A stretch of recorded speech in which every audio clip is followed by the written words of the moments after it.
Bosnia گیا ہوا تھا.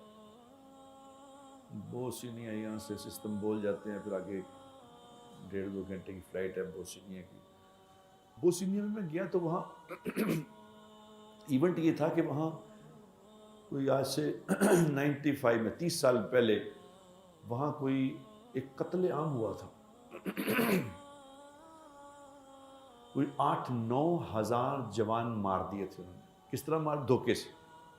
دھوکے ٹرکوں میں بھر کے لے جاتے تھے، تو ٹرکوں میں بھر کے جی ان کو کہیں جاب پہ لے جا رہے ہیں یا کیا کر، وہ جنگل میں جا کے ان کو قتل کر کے ادھر ہی دفن کر دیتے تھے. پھر وہ یہ ہوتا جب دیکھا لوگ جا کہاں رہے ہیں، واپس ہی نہیں آ رہے، کدھر جا رہے ہیں. تو 8-9 ہزار بندے کے بعد بات کھلی تو پتہ چلا کہ یہ تو سارا یہ ہو رہا ہے. کئی بچیاں بیوہ ہو گئیں، کئی بچے یتیم ہو گئے. تو پھر اب وہ ہر سال اس کی وہ مناتے ہیں، کیا کہتے ہیں اس کو، اینیورسری مناتے ہیں. تو وہ ہر سال ان کا اسی دکھ میں جنازہ کرتے ہیں. تو وہ کوئی اس جنازہ وہاں پہ کوئی 1.5 لاکھ بندہ ہوتا ہے.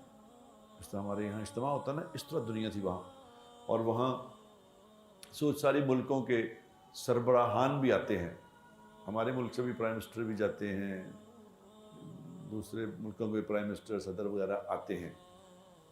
تو میں وہاں گیا تو میں نے دیکھا، وہ واقعہ دیکھ کے، ان کی باتیں سن کے لوگوں کی، تو میں نے کہا یہ احساس ہوا کہ دنیا میں تو ظلم ہوتا ہی آیا ہے شروع سے، یہ چل ہی رہا ہے اسی طرح، اور اللہ نے اس کو ڈیزائن ہی ایسے کیا. میں کیا کروں؟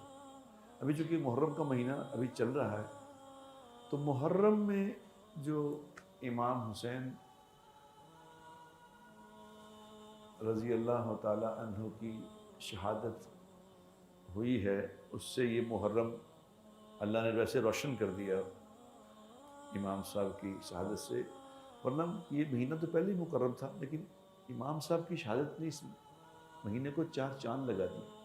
لیکن اللہ نے یہ امام صاحب کی شہادت اس لیے کرائی اس میں کہ بھی اتنی بڑی ہستی کے ساتھ اگر یہ ہو سکتا ہے تو بعد میں بھی کسی کے ساتھ کچھ ہو سکتا ہے. یہ کوئی بڑی، یعنی یہ دنیا ہے، یہاں کچھ نہیں ایسا، یہاں یہ ہوتا ہی رہنا ہے، ایسا ایسے چلنا ہے اس لیے.